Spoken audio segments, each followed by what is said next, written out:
आता मला सांगा, जालना महानगरपालिकेच्या मतदान प्रक्रियेला सुरुवात झालेली आहे. उत्साह मतदारामध्ये होतो. सकाळी जालना महापालिकेच्या मतदानाला सुरुवात झाली आहे.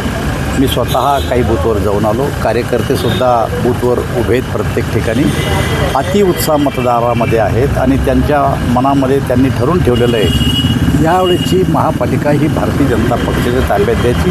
कारण गेले 15 दिवस मी जालना शहरामध्ये मुक्कामाला आहे आणि त्यामुळं असं लक्षात आलं लोकांच्या बोलण्यावरून की यावेळेची भारतीय जनता पार्टीच्या ताब्यात ही महापालिका द्यायची. जालन्यात महापौर भाजपचा.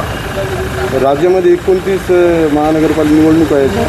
काय सांगाल? राज्यामध्ये 29 महापालिकेच्या निवडणुका आहेत. या निवडणुकीमध्ये काही ठिकाणी भारतीय जनता पार्टी आणि शिवसेना शिंदे गट एकत्र लढतो. त्या ठिकाणी भाजप शिंदे सेना गट एकत्र लढतो, त्या जिंकू आम्ही.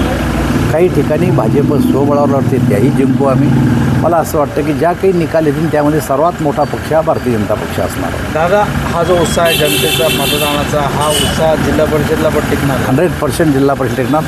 जो उत्साह नगरपंचायतीला होता, नगरपालिकेला होता, तो महापालिकेला आहे, तो जिल्हा परिषदला का असणार नाही? एकूणच राजकीय वारं कोणत्या दिशेनं वाहतं याच्याकडे या राज्यातल्या जनतेचं लक्ष आहे आणि ते वारं भारतीय जनता पार्टीच्या बाजूचं आहे.